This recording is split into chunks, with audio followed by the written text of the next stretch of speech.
Magandang araw po. Laking Wookie din ako at ang nakagis na naming buhay dito, ang pamumuhay namin dito ay yung mga pagtatanim at yung mga alagang hayop. Dito sa aming bukid ay madalas ay napakalawak din ng mga palayan dito. Kahit noon man, pinaka main talaga na gawain ng mga magulang ko ay yung pagtatanim ng palay at yung pakikiani, pakikisaka din. Maging doon sa mga palayan ng aming mga kapitbahay at doon naman ay kumikita sila. Yun yung aming napagkuhanan ng mga pambaon namin. Yun ay sa mga kapanahonan nung ako'y bata pa. Kahit nakikita ko rin dito sa bukid na parang napakahirap ang buhay. Yun yung aking nakagisnan na hirap yung mga magulang ko sa trabaho. Kailangan na magbilad ng araw doon sa mga palayan sa pagtatanim ng palay. Yung pag-aani, kailangan nilang magbilad sa araw at nakakauwi sila ng hapon na pagod sila. Tapos ang kanilang kinikita ay napakaliit lamang. No, lalo na minsan yung mga trabaho sa palayan ay napakababa ng sahod or doon naman sa mga sariling palayan, no, meron din kaming medyo maliit na palayan na inaalagaan ng mga magulang ko kung saan doon sila nagtatanim at yun yung pinagkuhanan naman namin ng aming pangkonsumo. Kung ang kita naman doon dahil maliit lamang ay sakto lamang din pangkonsumo namin hanggang sa sunod naman na pagtatanim. Kaya at nakikitanim, nakikisaka rin sila doon sa ibang mga taniman. No, yun yung aking nakagisnan na buhay din namin dito sa bukid na talagang ramdam natin yung hirap ng mga magulang natin at nakikita natin na parang walang pag-asa. Nung bata pa ako, ang tingin ko talaga dito sa bukid ay talagang napakahirap ng buhay. Dahil sa kabila man na meron kaming inaani na pangkonsumo ay kailangan din namin ng iba pang mga pangtustos to sa iba pang mga pangailangan. Halimbawa yung mga pambaon sa eskwela, at yung iba pang mga pangailangan kasi sobrang kawawa din naman tayo pag wala tayong baon dun sa school. Kasi maliliit pa din kami noon na magkapatid nung nagsisipag yung mga magulang ko dun sa mga palayan. So yun yung aking nare-realize noon pagdating dito sa bukid. Pero habang tumatagal, marami din tayong naging karanasan, marami tayong mga nadaanan ng mga challenges din na siyang nagtulak din sa ating muli na mag-farming. At yung farming naman na ating ginagawa ngayon ay sa ibang paraan naman na bukod dun sa aming nagiging pamamaraan noon. So sa ngayon, mas nagiging focus kami dun sa pag-alaga ng hayop dahil actually dun din namin nakikita yung medyo may magandang potential din. Dahil dati, purong palayan yung mga magulang ko, so yun ay wala masyadong nakikitang improvements. Although marami rin namang mga nagpapalay na maganda rin naman yung kinahihinatnan. Yung amin kasi yung pwesto namin ay napakaliit lamang na area. So ang ginawa namin sa ngayon ay nag-focus kami doon sa pag-alaga ng maraming baboy. So doon naman ay nakikita namin yung medyo may pagbabago doon sa pamumuhay namin na nakakabili-bili na ng iba pang mga pangailangan, nakapagpundar ng bahay na medyo simentado na rin at iba pang mga pangailangan, nakabili ng mga kagamitan, mga appliances. So marami tayong mga nabili rin na kagamitan mula doon sa pag-alaga namin ng mga hayop. Kaya sa ngayon, dahil nga sa sobrang hirap doon sa palayan, medyo pinasa muna ni Papa sa iba, sa kamag-anak namin yung pagtatanim doon sa palay habang nakafocus kami ngayon doon sa mga alagang hayop naman. Dati rin, actually, nag-aalaga man sila ng mga alagang hayop ay medyo konti-konti lang. Dati, 2 inahing baboy pa lang yon. Nung nag-alaga sila mama, sila papa, na siyang nagagamit nila doon sa mga nabibili ng mga kagamitan sa bahay. No, na sa ngayon, no, habang ako kasi ay employee, napadpad ako sa Maynila, medyo marami din tayong naging karanasan, marami tayong experience, marami din tayong natutunan, hindi lamang doon sa buhay, kundi doon sa mismong pamumuhay, yung mindset na kailangan natin. So yun naman ay aking ina-apply din maging dito sa pag-alaga ng hayop. Dahil doon sa kumpanya na pinasukan ko, so nakakapasok din tayo doon sa departamento ng sales, ng marketing. So doon natin nalaman kung gaano din kahirap ang pagnenegosyo. No, dahil kahit na sa pagnenegosyo sa syudad, yung mga halimbawa doon sa napasukan kong trabaho, medyo mahirap din maghanap ng kliyente. Minsan, ang dami mong inofera, nag-offer ka ng 100 tao, 100 kliyente, ang nakukuha mo lang dyan ay minsan mas marami na yung 10 piraso. No? So, talagang napakahirap. Kaya doon natin na-realize na sa bukid, kung tsatsagain pala natin ito, magtitiis tayo at gagawa tayo ng mga diskarte din dito, ay may mas malaki rin palang pupwedeng mapapatunguhan ito. Dahil itong mga alagang hayop, no, napakadaling mag-alaga, napakasimpleng business lamang, no, napakadaling magtanim, ang daming mga gawain sa bukid na napakadali lamang gawin, no, na ang output pa nito, ang market natin ay lahat ng tao dahil lahat ng tao ay kumakain. No, unlike dun sa business, halimbawa ang negosyo mo ay gulong. Yung gulong na yon, ang bumibili lamang nun ay yung may mga motor, yung may mga sasakyan. No, kung anong piyesa ang ginawa mo, kung sinong nangailangan ng piyesa, sila lamang ang nangailangan nun. Hindi tulad dito sa bukid, ang ating mga tanim, ang ating mga alagang hayop ay kinakailangan ng lahat ng tao. Dahil lahat ng tao ay kumakain ng mga produkto natin sa bukid. Yung kanin, kung meron mang hindi nakain ng baboy, so may mga nakain ng kambing, may kumakain ng manok, may kumakain ng mga tinatanim natin dito sa bukid. Kaya ang lawak ng ating oportunidad dito sa bukid, doon natin nakikita. Kaya ito din ang aking finokus ngayon, no, para paunlarin namin lalo. At dahil nga doon sa mga nakikita ko, na dalawang inahing baboy pa lang nila mama no, nila papa, na nagpapaganda na or nagbibigay na ng mataas na potensyal doon sa pamumuhay namin. At ang daming mga naghanap ng biik, ang daming naghanap ng panglitsyon, ang daming naghanap ng mga pang-fattening. So doon ko rin na-realize at doon ko napagtanto na kailangan natin paramihin din yung alaga natin para masuplayan natin lahat ng mga nangailangan. Although mahirap pa rin suplayan yung lahat, no, kasi nga limitado pa lang din yung mga alaga namin. So bukod doon, para naman doon sa ibang mga nais din na yung karne naman na available sa bukid, halimbawa yung mga kambing, nag-alaga din kami ng mga manok, ng mga pabo at iba pang mga alagain na pwede nating ilagay sa bukid. So yun yung ating pamamaraan ngayon, wherein hindi naman lahat ay kumikita, pero lahat ng ito ay ating ini-eksperimento para matutunan din natin yung mga paraan pa na pwede nating mai-apply, na pwede nating palaguin o yung klase ng hayop na mas babagay din doon sa area namin. So yan yung ating mga tinitingnan. Kung saan sa ngayon ang nagiging paraan natin, dahil sa dami ng mga concern din ng mga nag-alaga ng hayop, halimbawa nag-alaga ng baboy, masyadong napalaki yung gastos, nalulugi sila. No, yun yung inaaral din natin. Nag-alaga tayo ng baboy na nakakain ng mga natural na pagkain. Meron tayong baboy na inalaga ang sinubukan ng naka-pure feeds. Meron din tayong mga inalagang baboy na hinahalo natin yung pure feeds at itong mga natural na pagkain. So hindi na siya pure kasi pinaghalo na natin. So marami kaming paraan na ginagawa ng ganon, no. At dito sa mga alagang hayop, no, napakaganda na rin ngayon dahil meron na rin tayong mga kasangga, no, para doon sa pagpapaganda ng produksyon, pagpapaganda ng pangatawan ng alaga natin at para mas lalo natin sila maparami. Dahil nandyan yung ating feed supplement na kasama, na yung partner natin lagi sa mga alagang hayop. Itong King's Vita Plus Animal Feed Supplement, yan yung ginagamit natin, no, para gumanda rin yung produksyon, gumanda yung kalusugan ng mga alaga natin, malalakas sila. Kasi yan yung supplement na meron ng napakaraming sangkap. No, sa King's Vita Plus din kasi meron na siyang multivitamins, minerals, amino acids, electrolytes, essential elements, calcium, D3, enzymes, probiotics, no, zinc, iron, manganese, copper, iodine, selenium, cobalt, lysine, dilmethionine, betaine. No, may mga vitamin A, vitamin D3, vitamin E, vitamin K3, vitamin B1, vitamin B2, vitamin B6, vitamin B12, folic acid, pantothenic acid, biotin, niacin, at ang dami pa mga sangkap. No, kaya itong King's Vita Plus, ang ganda nito para sa ating pag-alaga ng hayop. Ito naman ay hinalo lamang dun sa pagkain or pwede rin dun sa inumin ng mga alaga natin as supplement, no, para dun sa mga kinakain nila. Pwedeng ihalo yan everyday, no, nasa atin. At napakamura lang din naman yan. Usually ang presyohan yan ay nasa 90 o 100 pesos. Depende sa area, pero yun ay isang pakete na. Yung isang pakete ng King's Vita Plus, pwede natin ihalo yon sa isang sako na feeds na or yung isang sako na patuka or pwede rin per kilo. Kung 3 kilo, haluan natin ng isang kutsara, ay napakaganda na rin ang King's Vita Plus Animal Feed Supplement, no, para sa ating mga alagang hayop. No, kahit doon sa mga fermented namin na makakain sa alaga or doon sa mga natural, mga presko or feeds, yan pwedeng haluan ng King's Vita Plus. Napakaganda para sa alagang hayop natin. At yan din ay registered sa Bureau of Animal Industry. Kaya natiyak tayo na yung mga sangkap na ginagamit nila dyan ay pasok mismo, no, sa standards ng Bureau of Animal Industry. Ang King's Vita Plus yan ay registered sa Bureau of Animal Industry sa numerong BDA PM 18099. No? So talagang binabasa natin lahat ng yan kasi gusto natin makasigurado dun sa mga gagamitin natin sa mga alagang hayop. Kasi nag-invest tayo dito, nagpaparami tayo ng mga alagang hayop, kailangan yung maganda na rin yung mga gagamitin natin. Makakatulong talaga sa mga alagang hayop natin.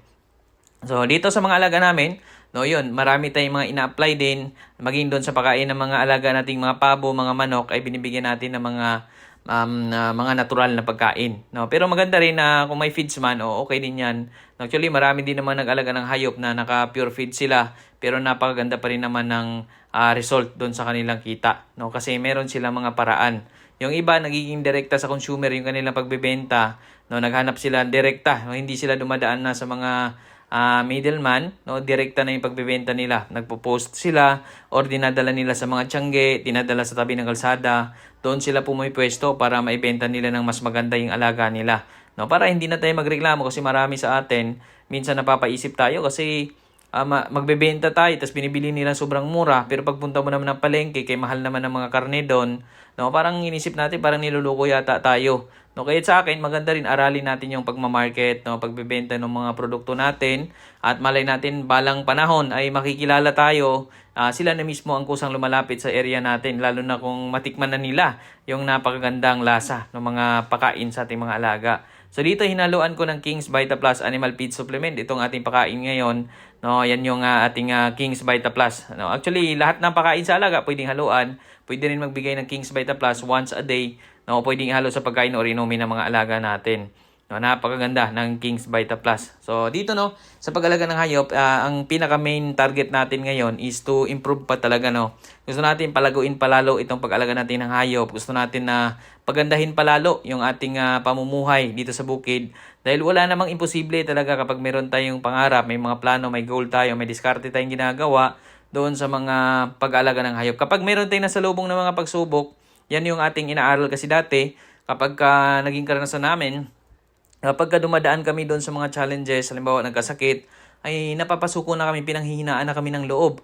No, kapag yung mga alaga namin ay hindi na parami, no, or may mga problema nakikita, pinanghihinaan agad ng loob, napapasuko na talaga. So sa ngayon, mas nag-improve yung ating mindset, no, yun yung kasi yung kailangan natin na dapat kapag mayroon man tayong masalubong na pagsubok o problema, kailangan nating tingnan kung ano yung mga problema yun, ano yung mga pupwede nating gawing solusyon, ano yung mga pupwede nating i-apply, ano yung mga dapat na improvements ang gagawin natin sa ating sarili o doon sa mga alaga natin para hindi na maulit. Or kung may mangyari man ulit na problema, ay medyo minimize na. No? Hindi na maulit yung mga nangyayari nung nakaraan kasi ginagawa natin ang solusyon. Ganon din kasi maging sa mga kumpanya. No, kapag meron silang mga naging pagsubok doon sa mga malalaking kumpanya, no, sa mga syudad, sa mga business doon, kapag meron silang nakikita mga pagsubok, ayun naman ay kanilang ginagawa ng solusyon.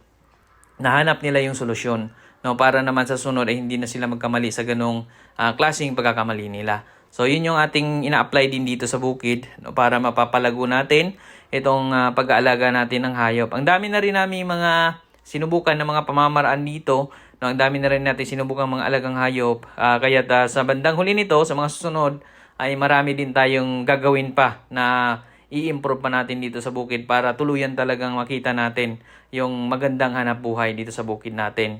No, ito namang pag-alaga ng hayop ay nakadepende rin naman ito dun sa mga meron ng mga resources, sa lawak ba naman ng lupa dito sa mundo, sa Pilipinas.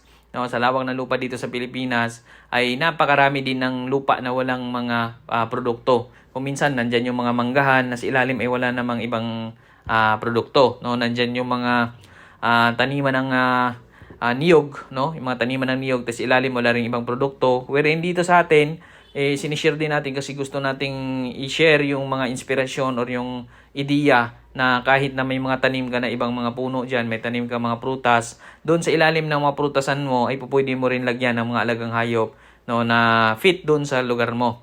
No, katulad sa area natin, yung nabanggit natin kanina, malakas dito ang pagbenta ng mga o pagbili ng mga baboy, yung mga gagawing mga panglitsyon, no, at minsan may naghanap din ng kambing dito, pero may lugar din na sobrang lakas ng kambing. Umapadpad tayo doon sa bandang Luzon, no, sa north, sa south, doon marami diyan nakikita natin, no, talagang yung mga karinderya, meron silang mga papaitan, meron silang kalderetang kambing, meron silang iba't ibang putahe na mga karne ng kambing.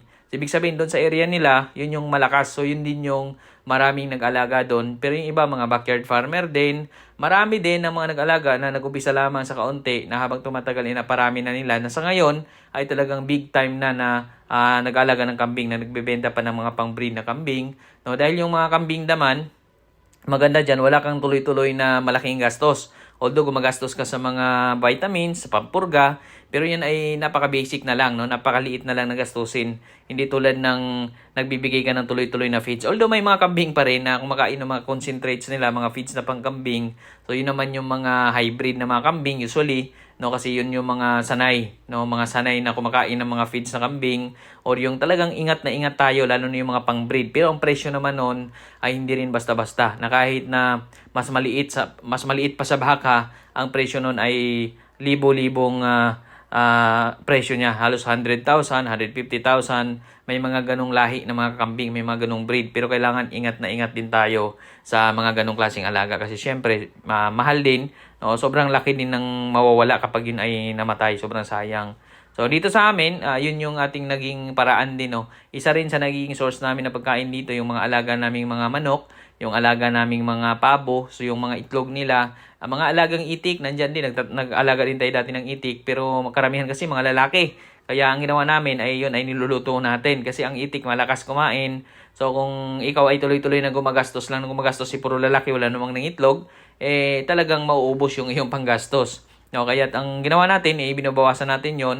Ang mahalaga sa atin, naka-experience tayo na mag-alaga ng itik at nalaman natin yung mga posibleng mga problema na pwede nating kaharapin at yung mga paraan na dapat nating gawin para mapapaunlad natin yung pag-alaga natin ng itik. So, ganun din ang mga gansa, meron tayong alaga. Kaya lang sa gansa, medyo matagal din siyang dumami, no? Kasi yung mga gansa ng itlog, isa, dalawa, minsan tatlo. So, yun na yung nililimliman niya, pero minsan ang nagiging sisiw lang talaga isang piraso, so dalawa. So minsan sa amin naging karanasan pa namin yung isa ay namatay, so natira isa na lang. Kahit ngayon may tatlo na kaming gansa. Kasi yung isang pares naming gansa, may anak na silang isa, so tatlo na sila. So yun yung medyo matagal-tagal din talaga ng pagpaparami. No, unlike dun sa pabo, medyo kahit papano yung mabilis din ng konti. Kasi bumili ako dati ng 6 na pirasong inahing pabo, tapos naragdagan ng isa, naging 7 yun, tapos naragdagan ng isang barako. So, naging 8 lahat ng pabo namin. No, yun ay after mga ilang buwan, ay napadami din namin. Umabot ng 20, umabot ng 30. No, so, yun, napaparami natin ng kaunti yung pabo. Pero sa manok din talaga, yun yung isa rin sa mabilis na magpadami. No, kasi yung manok, talagang nangingitlog sila ng nangingitlog. Lalo na kung naka-free range, yung mga native chicken natin. No, doon naman sa mga native chicken natin, ayun naman ay nagiging source natin ng pagkain. Yung itlog, yung karne ay nakukuha lamang natin doon sa ating likod bahay na. So napakalaking bagay na rin 'yon. No, doon din sa mga alaga naming baboy, no. Yun naman ay ginagawa natin diyan, hindi natin 'yan as pang konsumo. So yung baboy naman, yun talaga yung aming pinaka-source naman ng aming mga financial needs. No, nakakabenta tayo ng mga biik, nakakabenta tayo ng mga panglitsyon, no, dahil ang alaga namin dito ay karamihan mga inahing baboy. No, actually ngayon meron na kaming siyam na inahing baboy, tapos meron kaming 2 barako. Yung barako naman yun yung nagsiservice doon sa mga inahing baboy ng mga kapitbahay.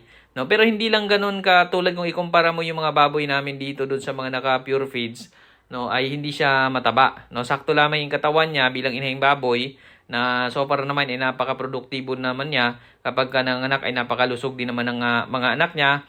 At sana obserban pa nga natin, no, marami mga nag-alaga dito ng baboy. Yung iba naka-pure feed sila, naka-vaccine pa sila. Pero marami ditong nakikita natin na mamatay yung mga baboy nila, tinamaan ng mga sakit. Pero so far itong amin, na kahit na mapapayat yung mga alaga namin, ang kinakain ay matipid na mga natural, pero hindi sila tinamaan ng mga sakit na katulad ng mga tinamaan ng mga sakit ng baboy ng kapitbahay namin na nasa loob pa ng kulungan yon. Panay ligo pa yon. Pero yun yung naobserbahan ko lamang din dito sa mga alaga namin.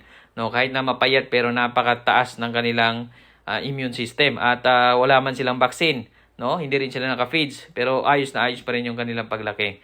No, so doon sa mga naging karanasan natin, i-share ko na rin sa inyo. Doon sa mga alaga natin, kung may mga naranasan tayong pagkakasakit ng mga manok, no, mga pabo, yan naman sa amin, kung halimbawa yung mga gansa, no, kahit doon sa mga biik na may mga diarrhea, sipon, lagnat, ubo, no, sa mga manok natin may mga sipon, halak, mga laway-laway, bulutong, kuray sa Paul cholera. Sa amin ngayon ay napakadali ng gamutin, no, dahil nga doon sa mga nagamit natin, sa mga nasubukan natin. At ang pinaka-best talaga bisa na nasubukan natin itong Panamox, no. Panamox Forte. Ito ay water soluble lang, pinapainom natin up to 7 days doon sa mga may sakit nating alaga. No, kapag may mga sakit sila. Or kapag yun namang mga manok, halimbawa, may mga sugat, yung mga malalaking manok, yung mga galing sa laban, yung may mga panabong teng manok, pag may mga sakit yan sila, may mga sugat, Panamox caplet naman, pwede na natin painom dyan up to 7 days. Yun ay itsurang capsule, no? Capsule na tablet, kaya siya caplet. Kapag sila may sakit, pwede rin yun ipainom. So, dalawang klase kasi yan. Panamox Forte, water soluble, pwedeng halo sa tubig inumin. Panamox caplet, yun yung itsurang caplet, capsule na caplet na pwede rin na igamot sa mga alagang may sakit. So, yan yung aming naging pamamaraan din. Pagdating naman sa mga alaga nating manok, mga pabo, gansa, kapag sila papansin natin, medyo pumapayat. So, ang ginagawa natin dyan, pinupurga din namin agad yan. No, ang ginagamit naman natin napaka-epektibo based sa naging experience namin ay itong Worms to Go. No, Worms to Go ang brand ng pampurga na ginagamit namin sa mga alaga para sila matanggal yung mga bulate nila, no, para gumanda yung paglaki nila, wala nang kaagaw yung mga nutrients na kanilang nakukuha at talagang mapapalaki, mapaparami natin sila dahil panay na rin pangingitlog kapag maayos yung kanilang pakikiramdam sa kanilang pangangatawan. No, so yan yung ating mga naging karanasan din at yun yung mga natutunan din natin dito sa bukid na talagang kailangan natin i-improve at natin itong pagbubukid. Huwag tayo bastang sumuko na kapag nakitaan natin ng problema, mga pagsubok, ay huwag nating sukuan agad. Tingnan natin yung mga solusyon na maaari nating i-apply. Tingnan natin yung mga paraan na pwede pa nating gawin para lalo nating mapapalago, mapapaganda yung ating pag-alaga ng hayop. Dahil ang bukid, kapag iniwan natin yan, lahat tayong farmer, kapag tayo napasuko, kung may mga problema, lahat tayo sumuko, wala tayong pagkain. No? Kuha na, mag-import na yung ating bansa ng mga pagkain sa ibang bansa para lang magkaroon ng pagkain ng mga Pilipino. Kaya tayo, dapat ipaglaban natin yung ating goal, ipaglaban natin yung para sa atin. Dahil kapag na tayo yung magsasaka, para sa atin yung bukid. No? Tayo ang talagang magpapalago ng bukid. Paunlarin natin, palaguin natin dahil hindi lamang yan makatulong sa ating pamilya, no? Hindi lamang yan tulong sa ating pinansyal na pangailangan, kundi tulong yan mismo sa ating buong sambayanan. No? Dahil lahat tayo ay umaasa. Lahat ng mga tao umaasa pagdating sa pagkain, umaasa tayo sa mga farmer, sa mga nasa bukid. No? Kaya't palaguin natin, pagandahin natin ating mga bukid nang sa gayon ay mas lalo pa tayong magkaroon ng magandang hanap buhay at magandang pagtulong sa ating kapwa Pilipino. So yan yung ating simpleng pamamaraan dito sa bukid. Muli po, maraming salamat po and happy farming po sa inyong lahat. Thank you po!